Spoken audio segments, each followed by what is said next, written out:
ക്യാങ്ഡെ തന്റെ കൈതെറ്റി മാറ്റിയെങ്കിലും രണ്ടാനമ്മ യോൺവുവിനോട് താൻ ക്യാങ്ങിന്റെ അമ്മയാണെന്ന് പറഞ്ഞ് പരിചയപ്പെടുത്തുന്നു. എന്നാൽ തന്റെ അമ്മ മരിച്ചുപോയെന്നും എത്രയും പെട്ടെന്ന് ആ വീട്ടിൽ നിന്നിറങ്ങാനും ക്യാങ് അവരോട് പറയുന്നു. പോകുന്നതിന് മുൻപായി അവർ അടുത്തയാഴ്ച ക്യാങ്ങിന്റെ അപ്പൂപ്പന്റെ ബർത്ത്ഡേ പാർട്ടിക്ക് അവളെ ക്ഷണിക്കുകയും ചെയ്യുന്നു. രണ്ടാനമ്മ തന്റെ സ്വന്തം മകനെ എങ്ങനെയെങ്കിലും കമ്പനിയുടെ പിൻഗാമിയാക്കാനാണ് ശ്രമിക്കുന്നത്. എന്നാൽ അവരുടെ മകനാകട്ടെ യാതൊരു ഉത്തരവാദിത്വവുമില്ലാതെ അപ്പനപ്പൂപ്പന്മാരായി ഉണ്ടാക്കി വെച്ച പൈസ മുഴുവനും തന്റെ ആഡംബര ജീവിതത്തിനായി ഉപയോഗിക്കുകയാണ്. ഇനിയെങ്കിലും നീ റിയാലിറ്റിയിലോട്ട് വരണം മോനെ. ക്യാങ്ഡെയോ കല്യാണം കഴിച്ചത് തന്നെ നിന്റെ അപ്പൂപ്പൻ പറഞ്ഞിട്ടാണ്. അപ്പോൾ തന്റെ പിൻഗാമിയായി അയാൾ അവനെ കാണുന്നുണ്ടെന്നർത്ഥം. ഇതേസമയം വീട്ടിലാകട്ടെ ഇനി തനിക്കൊരു ശല്യമായി ഇവിടെ നിൽക്കരുതെന്ന് ക്യാങ് പറയുമ്പോൾ യോൺവോ തനിക്ക് തിരികെ പോകാൻ താൻ തന്നെ വഴി കണ്ടുപിടിച്ചു എന്ന് പറഞ്ഞ് ടി വിയിലേക്ക് കൈ ചൂണ്ടുന്നു. അവൻ ടി വി ഓണാക്കുന്നു. കണ്ടില്ലേ എന്റെ ജോസൂൺ, ഞാനിതിനകത്തൂടെ എന്ന് പറഞ്ഞ് അവൾ ടി വിക്കരികിലേക്ക് പോയതും അവൻ ചാനൽ മാറ്റിക്കൊണ്ടേയിരിക്കുന്നു. ഇതെന്ത് മരമായം, തന്റെ ജോസൂൺ എവിടെ എന്ന രീതിയിൽ അവൾ അവനെ നോക്കുന്നു. നീ എന്താണ് പൊട്ടനാക്കുകയാണോ? ഇത് ടി വി, അല്ലെങ്കിൽ നീ കണ്ടതൊരു ഡ്രാമ? അല്ല, അത് ശരിക്കും എന്റെ ജോസോണാ. എന്റെ പൊന്നു, ഇതുപോലൊരു പ്രാന്തിനെ എനിക്ക് പ്രാന്തില്ല. ശരിക്കും ജോസോണിന്നാ. തെളിവുണ്ടോ? ആഹാ, ഞാൻ ജോസോണിന്ന് അല്ലാതുള്ളതിന് തനിക്ക് വല്ല തെളിവുമുണ്ടോ? പോകുന്ന പോക്കിൽ തിരിഞ്ഞു നിന്ന. പിന്നെ എന്റെ പേര് പ്രാന്തിന്നൊന്നുമല്ല, യോൺവു എന്നാ. പാക് യോൺവു. ദേഷ്യം കാരണം ചാടിത്തുള്ളിയാണ് അവൾ കയറിപ്പോയത്. തന്റെ റൂമിലെത്തി തന്റെ ഭർത്താവിന്റെ രൂപവും പേരും കൊണ്ട് നടക്കുന്ന ദുഷ്ടൻ എന്നൊക്കെ പറഞ്ഞിരുന്നപ്പോഴാണ് അവൾ അത് ശ്രദ്ധിച്ചത്. ആ മരച്ചില്ല, അതിലെ പൂവുകൾ വാടിയിരുന്നില്ല. അത് നോക്കി നിൽക്കവേ താൻ മുങ്ങിത്താണ് സ്വിമ്മിംഗ് പൂൾ അവൾക്ക് ഓർമ്മ വന്നു. ഞാൻ എന്തൊരു മണ്ടിയാ, അതായിരുന്നു യഥാർത്ഥ സ്ഥലം.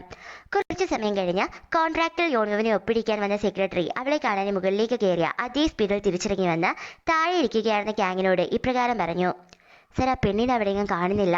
ഇതേ സമയം ആ സ്വിമ്മിംഗ് പൂൾ ബിൽഡിംഗും തപ്പി നടക്കുകയായിരുന്നു യോൺവു. പെട്ടെന്നാണ് ആ ദിവസം അവിടെ നിന്നപ്പോൾ കണ്ട പഴയ ജോസോണിന്റെ മാതൃകയിലുള്ള ഒരു കെട്ടിടത്തെ പറ്റി അവൾ ഓർത്തത്. അവിടെ കണ്ട ഒരു സ്ത്രീയോട് അങ്ങോട്ടേക്ക് എങ്ങനെ എളുപ്പത്തിൽ പോകാമെന്നവൾ ചോദിക്കുമ്പോൾ അവരവളെ ഒരു ടാക്സിയിൽ കയറ്റി വിടുന്നു. ആ ടാക്സിയിലെ വിൻഡോ പൊക്കിയും താത്തും കളിച്ചുകൊണ്ടിരുന്ന അവളെ കണ്ട് ഒരു വട്ട് കേസ് എന്ന് സ്വയം പറയുന്നു ആ ടാക്സിക്കാരൻ. അതെ, നമ്മൾ എത്താറായി. നിങ്ങളുടെ കയ്യിൽ പണമുണ്ടോ? ഇല്ല, പക്ഷെ അതിൽ അമൂല്യമായ ഒന്നുണ്ട്. അതെന്താണെന്ന് ആകാംക്ഷയോടെ അവൾ നോക്കുന്നു. അവൾ തന്റെ കവറിൽ നിന്നും ഒരു കുപ്പി പാലെടുക്കുന്നു. ഇത് നിങ്ങൾക്ക് അറിഞ്ഞൂടായിരിക്കും. ഇതാണ് പാൽ. രാജാവിന് മാത്രമേ ഇത് കുടിക്കുവാനുള്ള അവകാശമുള്ളൂ. ദേഷ്യം വന്ന അയാൾ വണ്ടി നിർത്തുന്നു. ഞാൻ ആ പെണ്ണിനെ ആദ്യമേ കാണുകയാ, പക്ഷെ അവൾക്ക് എന്നെ നേരത്തെ അറിയാമെന്ന് തോന്നുന്നു. അയാളത്തെ അറിയാത്തത് ആരാണുള്ളത്? ഇത് പ്രശസ്തമായ SH കമ്പനിയുടെ CEO അല്ലേ? തന്റെ വിശ്വസ്തനായ ജോലിക്കാരന് നേരെ ഒരു വല്ലാത്ത നോട്ടം എറിഞ്ഞ രണ്ടാനമ്മ യോൺവുവിനെ പറ്റി താൻ അന്വേഷിച്ചെന്നും പക്ഷെ ഒരു വിവരവും എവിടെ നിന്ന് ലഭിച്ചില്ലെന്നും പറയുന്നു. കൂടാതെ അവിടെ നിന്ന് തന്റെ സെക്രട്ടറി പെണ്ണിനോട് ക്യാങ്ങിന്റെ വിശ്വസ്തൻ അവന്റെ സെക്രട്ടറി ആണെന്നും അതുകൊണ്ട് തന്നെ എന്തെങ്കിലും കള്ളത്തരമുണ്ടെങ്കിൽ അയാളെ നിരീക്ഷിച്ചാൽ മതിയെന്നും പറയുന്നു. നിരീക്ഷിക്കുക എന്ന് പറഞ്ഞാൽ റീസെന്റ് അയാൾ നടത്തിയ എല്ലാ ഇടപാടുകളും ഉൾപ്പെടെ. Yes madam. ഇതേസമയം യോൺവു പൈസ തന്നില്ലെന്നും പറഞ്ഞ് ആ ടാക്സിക്കാരൻ അവളെ പോലീസ് സ്റ്റേഷനിലാക്കിയിരുന്നു. എനിക്കറിയാത്തത് കൊണ്ട് ഞാൻ ചോദിക്കുക, ഇതേതാ സ്ഥലം? സത്യമായി ഇത് എവിടാന്ന് നിങ്ങൾക്കറിയില്ലേ?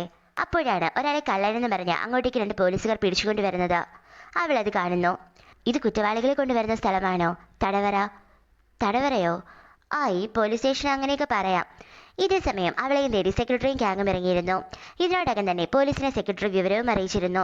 ഫോട്ടോ കണ്ട് അവളെ തിരിച്ചറിഞ്ഞ പോലീസുകാർ സെക്രട്ടറിയെ വിളിച്ച് കാര്യം പറയുന്നു. എന്നാൽ പൈസ കൊടുക്കാത്തതിന്റെ പേരിൽ പോലീസുകാർ ഇപ്പോൾ തന്നെ ജയിലിലാക്കുമെന്ന് വിചാരിച്ച് അവൾ അവിടെ നിന്നിറങ്ങി ഓടുന്നു. പുറകെ പോലീസുകാരൻ. ഈ വിവരം സെക്രട്ടറിയിൽ നിന്ന് അറിഞ്ഞ അവൻ സ്ഥലപ്പേര് കേട്ടപ്പോൾ അവൾ പോയ സ്ഥലം തനിക്കറിയാമെന്ന് പറഞ്ഞ് കോൾ കട്ട് ചെയ്യുന്നു. ഇതേ സമയം യോൺവു ആ സ്വിമ്മിംഗ് പൂളിന്റെ അവിടെ എത്തിയിരുന്നു.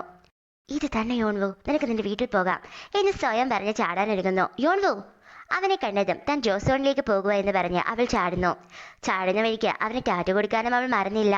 എന്നാൽ ക്യാങ് പ്രതീക്ഷിച്ചതുപോലെ തന്നെ രക്ഷിക്കണേ എന്ന് പറഞ്ഞ് അവൾ ആ വെള്ളത്തിൽ മുങ്ങിത്തായിരുന്നു. അവൻ അവളെ രക്ഷിക്കാനായി അങ്ങോട്ടേക്ക് ചെല്ലുന്നു.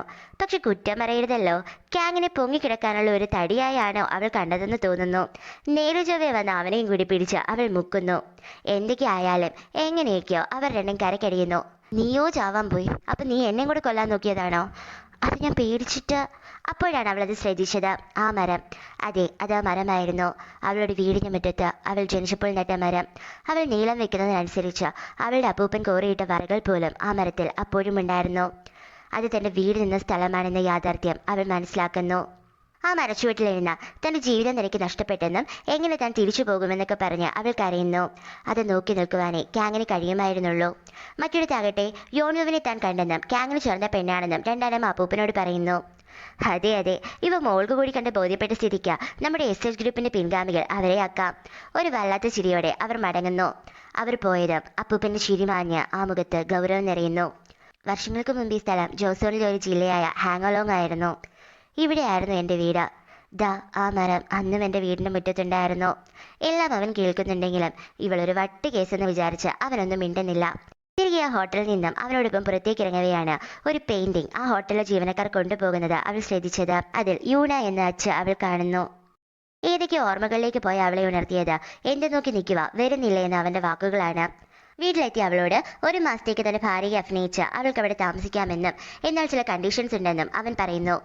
പേടിക്കേണ്ട, സിമ്പിളായ കണ്ടീഷൻസ്. 1, നീ എന്റെ ജീവിത രീതിക്ക് അനുസരിച്ച് ജീവിക്കണം. 2, ഞാൻ അറിയാതെ ഒരിക്കലും ഒറ്റയ്ക്ക് എന്റെ ബന്ധുക്കളെ കാണരുത്. 3, മറ്റുള്ളവരുടെ മുന്നിൽ വെച്ച് ജോസോൺ എന്ന് മിണ്ടരുത്. 4, തോന്നുമ്പോൾ ഇറങ്ങിപ്പോകരുത്. പിന്നെ അരുതുകളുടെ ഒരു മഴ തന്നെയായിരുന്നു. ഇതാണോ താൻ പറഞ്ഞ സിമ്പിൾ കണ്ടീഷൻസ്?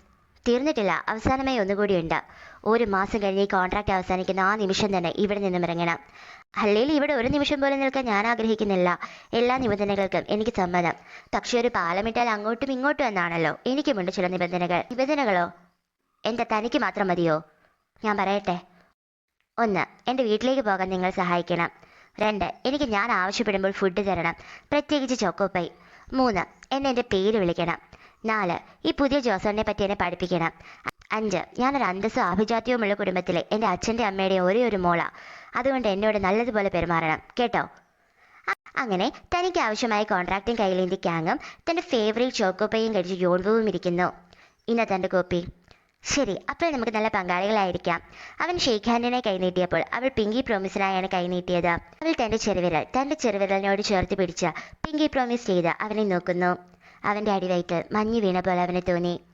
തിരികെ നടക്കവേ തൻ്റെ ഹൃദയമിടിപ്പ് കൂടിയതറിഞ്ഞ അവൻ റൂമിൽ പോയി എന്തോ മരുന്ന് കഴിക്കുന്നു. പിറ്റേന്ന് തൻ്റെ ഹാർട്ട് ബീറ്റ് ഈയിടെയായി നന്നായി കൂടുന്നുവെന്ന് പറഞ്ഞ ക്യാങ് ഹോസ്പിറ്റലിൽ ചെക്കപ്പ് ചെയ്യുന്നു. അവൻ്റെ നെഞ്ചിൽ ഹൃദയത്തിൻ്റെ ഭാഗത്തായി ഒരു സ്റ്റിച്ചിൻ്റെ പാടും കാണാം. അതെ, 2023 ക്യാങ്ങും ഒരു ഹൃദ്രോഗിയായിരുന്നു. റിസൾട്ട് പരിശോധിച്ച ഡോക്ടർ പ്രത്യേകിച്ച് പ്രശ്നങ്ങളൊന്നും കാണുന്നില്ലെന്നും എപ്പോഴാണ് ഈ ലക്ഷണങ്ങൾ കാണുന്നതെന്നും ചോദിക്കുന്നു. ക്യാങ് അപ്പോൾ യോണുവിനെ ഓർക്കുന്നു. എന്താണ് സാർ, ആരെങ്കിലും താങ്കൾ പ്രണയിക്കുന്നുണ്ടോ എന്ന ഡോക്ടറുടെ ചോദ്യമാണ് അവനെ ഓർമ്മകളിൽ നിന്നുണർത്തിയത്. ഇല്ല ഡോക്ടർ. എങ്കിൽ ഇനിയും ഇത് ആവർത്തിക്കുന്നുണ്ടോ എന്ന് നോക്കാം. ആവർത്തിക്കുകയാണെങ്കിൽ കുറച്ച് ടെസ്റ്റ് കൂടി നടത്താം. ഇതേ സമയം വീട്ടിൽ തന്റെ പ്രിയപ്പെട്ട ചോക്കോപ്പയും തിന്ന് അവിടെ കണ്ട ഒരു റിമോട്ട് എടുത്ത് ഞെക്കുന്നു അവൾ. പെട്ടെന്ന് അവളുടെ കർട്ടൻ ഓട്ടോമാറ്റിക്കായി മാറുന്നു. പേടിച്ച് താഴെ വീണ് അവളുടെ കയ്യിൽ നിന്നും ചോക്കോപ്പൈ താഴെ പോകുന്നു. അപ്പോഴാണ് മറ്റൊരു സംഭവം അവൾ കണ്ടത്. ഇത് എന്ത് തരം പഞ്ഞിയെന്ന് പറഞ്ഞവൾ ആ ടിഷ്യൂ വലിച്ചതും ദാണ്ട വരുന്ന പുറകെ മറ്റൊന്ന്. ആഹാ, കൊള്ളാലോ എന്ന് പറഞ്ഞിരുന്ന അവൾ എന്തോ ശബ്ദം കേട്ട് ചുറ്റും നോക്കുന്നു. വാക്വം ക്ലീനർ ആയിരുന്നു അത്. ഭൂതമെന്ന് വിളിച്ചു കൂവി അവൾ ഇറങ്ങി ഓടുന്നു. പുറത്തിറങ്ങി ജനലിലൂടെ നോക്കി അവൾ കാണുന്നത് അവളുടെ ഫേവറേറ്റ് ചോക്കോപ്പൈ ആ വാക്വം ക്ലീനർ അകത്താക്കുന്നതാണ്. എൻ്റെ ചോക്കോപ്പൈ തിന്ന് ദുഷ്ട എന്ന് പറഞ്ഞ് അവൾ കതക് തുറക്കാൻ നോക്കുന്നുണ്ടെങ്കിലും പറ്റുന്നില്ല. ഇതേ സമയം ഹോസ്പിറ്റലിൽ നിന്ന് തിരികെ തന്റെ ഓഫീസിലെത്തിയ ക്യാങ് അപ്പൂപ്പൻ രണ്ടാനമ്മയിൽ നിന്നും തന്നെ മേൽനോട്ടം ഏൽപ്പിച്ച പെയിന്റിംഗ് എക്സിബിഷൻ നന്നായി നടത്തുന്നതിനുള്ള നിർദ്ദേശം തന്റെ ജീവനക്കാർക്ക് നൽകുന്നു. ആ എക്സിബിഷൻ കാണാൻ US നിന്നുമുള്ള ആളുകളായിരുന്നു വരുന്നത്. ജോസോൺ കാലഘട്ടത്തിൽ ജീവിച്ചിരുന്ന യൂണ എന്ന ചിത്രകാരിയുടെ മാസ്റ്റർ പീസ് ഐറ്റമായ പൂക്കളും പൂമ്പാറ്റയും എന്ന പെയിന്റിംഗ് ആയിരുന്നു ആ എക്സിബിഷന്റെ ഹൈലൈറ്റ്. US നിന്നുമുള്ള അതിഥികളെ ഇംപ്രസ് ചെയ്യാനായാൽ SH ഗ്രൂപ്പിന്റെ US മാർക്കറ്റിലേക്കുള്ള ഒരു തുറുപ്പ് ചീട്ടായി മാറുമായിരുന്നു ആ എക്സിബിഷൻ. സോ അത്രയും പ്രാധാന്യത്തോടെ ഒരു തെറ്റും സംഭവിക്കാതെ അത് നടത്തണമെന്ന് പറഞ്ഞ് ക്യാങ് പോകുന്നു. അങ്ങനെ തിരികെ വീട്ടിലെത്തി അവനോട് ഒരു ഭൂതം വീടിനകത്ത് കയറിയെന്നും തന്റെ ചോക്കോപ്പൈ തിന്നുവെന്നും അവൾ പറയുന്നു. എന്തായാലും അവളുടെ ഭൂതം എന്താണെന്ന് കണ്ട അവൻ അതിന്റെ ഉപയോഗം അവൾക്ക് പറഞ്ഞു കൊടുക്കുന്നു. അതൊരു സന്തോഷത്തോടെ അവൾ അതിനെ തട്ടുന്നു. ബാക്കിയോൺ വോ. നിനക്ക് എന്തെങ്കിലും അറിയുന്നതായിട്ടുണ്ടോ? ഉണ്ട്, ഞാനൊരു പുതിയ സാധനം കണ്ടുപിടിച്ചു. അവൾ ഓടി ടിഷ്യൂ ഇരിക്കുന്നിടത്തേക്ക് ചെല്ലുന്നു. നോക്ക്, ഞാനൊന്ന് വലിക്കും. ദാണ്ടവരും വരുന്നു, വലിക്കുന്നു വരുന്നു, വലിക്കുന്നു വരുന്നു, വലിക്കുന്നു വരുന്നു. എങ്ങനെയുണ്ട്, നല്ല രസമില്ലേ? എന്ത് പറയണമെന്നറിയാതെ അവൻ അവളെ നോക്കുന്നു. എന്തായാലും അവൻ അവളെയും കൂട്ടി പുറത്തു പോയി ഡ്രസ്സും ഫുഡും വാങ്ങി കൂടി സ്വന്തമായി ഒരു ക്രെഡിറ്റ് കാർഡും കൊടുക്കുന്നു. എൻ്റെ അമ്മ, എന്തൊരു ലോകമാണിത്! ഈ ചെറിയ സാധനം കൊണ്ട് ഇഷ്ടമുള്ളതെല്ലാം വാങ്ങാൻ പറ്റുമല്ലേ? ഞാനിത് പൊന്നുപോലെ സൂക്ഷിക്കും. ആകാശത്തിലെ ചന്ദ്രനെ കണ്ട അവൾ അതിൽ മുയൽ താമസിക്കുന്ന കാര്യം അവൻ അറിയാമോ എന്ന് ചോദിക്കുന്നു. എൻ്റെ അച്ഛനെ എനിക്കിത് പറഞ്ഞു തന്നെ. ചന്ദ്രനെ നോക്കി എന്ത് പ്രാർത്ഥിച്ചാലും ആ മുയൽ നടത്തി തരുമത്രേ. നിന്റെ അച്ഛൻ? ആ, എൻ്റെ അച്ഛൻ തന്നെ. അച്ഛൻ്റെ പേര് ഭാഗ്യവോൺ എന്നാ. ഹാങ്യാങ് എന്ന സ്ഥലമാണ് അച്ഛൻ്റെ സ്വദേശം. ജോസൺ രാജ്യത്ത് മന്ത്രിയായിരുന്നല്ലേ എന്ന് പറഞ്ഞ് അവൻ നടക്കുന്നു. പിറ്റേന്ന് ഒരു വലിയ വാർത്തയുമായിരുന്നു രണ്ടാനമ്മയുടെ സെക്രട്ടറി എത്തിയത്. സോ നീ പറയുന്നത് യൂണയുടെ പൂക്കളും പൂമ്പാറ്റയും എന്ന പെയിന്റിങ്ങിന്റെ ഡ്യൂപ്ലിക്കേറ്റ് ആണ് നമ്മുടെ കൈവശമുള്ളതെന്നാണോ? യെസ് മാം, ഞാൻ ഡബിൾ ചെക്ക് ചെയ്ത് കൺഫേം ചെയ്തതാണ്. അല്ലെങ്കിൽ ഞാനെന്തിനാ ടെൻസ്ഡ് ആവുന്നേ? ഇതിന്റെ ചുമതല എൻ്റെ കയ്യിൽ നിന്ന് പ്രിയപ്പെട്ട കൊച്ചുമോന് കൊടുത്തിയല്ലേ ആ കള്ളക്കിളവൻ. തൽക്കാലം ഇത് മറ്റാരും പറയണ്ട. വീട്ടിലെത്തിയ അവർ തന്റെ മകനോട് കളിച്ചു നടക്കാതെ എത്രയും പെട്ടെന്ന് കമ്പനിയിൽ ജോലിക്ക് കയറണമെന്ന് പറയുമ്പോൾ അവൻ തനിക്ക് ഇതിന് താല്പര്യമില്ലെന്നും എന്തിനാണ് തന്റെ കാര്യത്തിൽ അമ്മ ഇത്രയും ബോധേഡാവുന്നതെന്നും ചോദിക്കുന്നു. കാരണം നിന്നെ പ്രസവിച്ചെന്ന തെറ്റ് ഞാൻ ചെയ്തു പോയി. തെറ്റോ? ദേഷ്യം വന്ന അവൻ കയ്യിലിരുന്ന ഗ്ലാസ് ഞെരിച്ചടിക്കുന്നു. അവന്റെ കൈ മുറിഞ്ഞ് ചോര വീഴുന്നു. യോൺവു തന്റെ ലൈസ് തീർന്നപ്പോൾ അത് വാങ്ങാനായി പുറത്തിറങ്ങിയിരുന്നു. അപ്പോഴാണ് രണ്ടാനമ്മയുടെ മകൻ അവിടേക്ക് വന്നത്. അവൻ അവളെയും കൂട്ടി ക്യാങ്ങിന്റെ ഓഫീസിലെത്തുന്നു. അവന്റെ കണ്ണ് വെട്ടിച്ചോടിയ അവൾ സെക്രട്ടറി അവിടെ കണ്ടിട്ട് അയാളുടെ പുറകെ പോകുന്നു. അയാൾ എക്സിബിഷൻ ഹാളിലേക്കാണ് ചെല്ലുന്നത്. അവിടെ ക്യാങ്ങും ഉണ്ടായിരുന്നു. അവിടെ വെച്ചവർ ആ പെയിന്റിംഗ് കാണുന്നു. പൂക്കളും പൂമ്പാറ്റയും എന്ന പെയിന്റിംഗ്. ഇത് യൂണിയുടേതല്ല, അവരുടെ സീൽ ഇതല്ല. ക്യാങ് വിശ്വസിക്കാൻ കൂട്ടാക്കുന്നില്ല. എനിക്കറിയാം എന്നെ വിശ്വസിക്കാൻ പാടായിരിക്കുമെന്ന്, പക്ഷേ ഇത് യൂണിയുടേതല്ലെന്ന് എനിക്ക് 100% ഉറപ്പുണ്ട്. തുടർന്ന് ആ പെയിന്റിങ്ങിന്റെ ചുമതല ഉണ്ടായിരുന്നവരിൽ നിന്നും ആ പെയിന്റിംഗ് ഡ്യൂപ്ലിക്കേറ്റ് ആണെന്നും തന്റെ രണ്ടാനമ്മയ്ക്ക് അതിനെപ്പറ്റി അറിവുണ്ടെന്നും അവൻ അറിയുന്നു. അപ്പോഴാണ് സെക്രട്ടറിക്ക് ഒരു കോൾ വരുന്നത്. സാർ, യുഎസിൽ നിന്നുള്ള VIP എത്തിച്ചേർന്നിരിക്കുന്നു.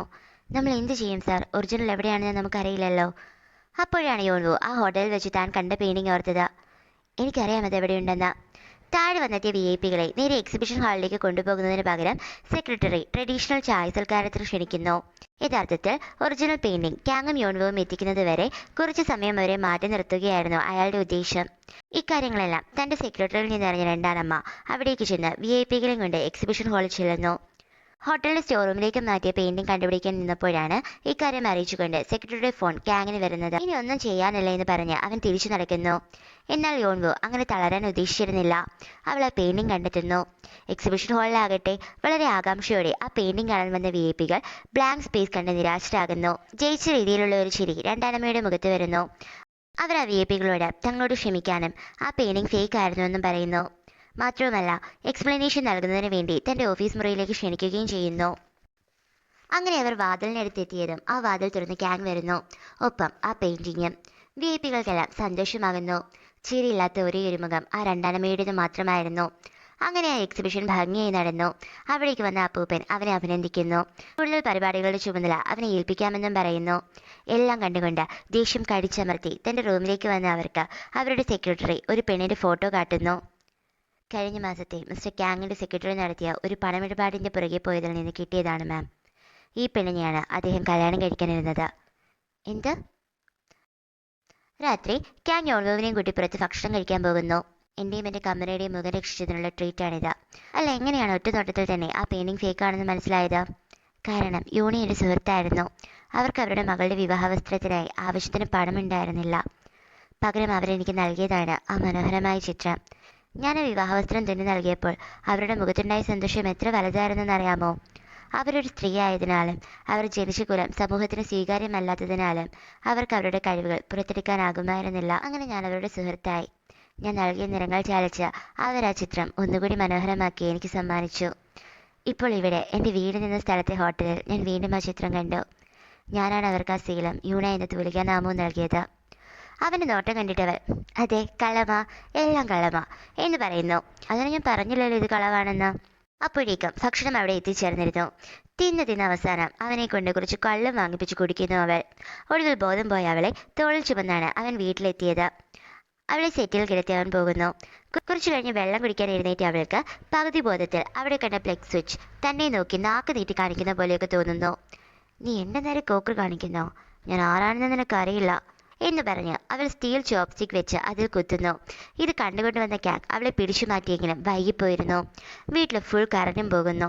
അത്രയും അടുത്ത് ക്യാങ്ങിനെ കണ്ടപ്പോൾ അവൾക്ക് മരിച്ചുപോയ തന്റെ ഭർത്താവിനെ ഓർമ്മ വരുന്നു. ഇപ്രാവശ്യവും എന്നെ ഒറ്റയ്ക്കാക്കി പോകാനാണ് നോക്കുന്നത്. ഞാൻ സമ്മതിക്കില്ല എന്ന് പറഞ്ഞ് അവൾ അവനെ ഗാഢമായി ചുംബിക്കുന്നു.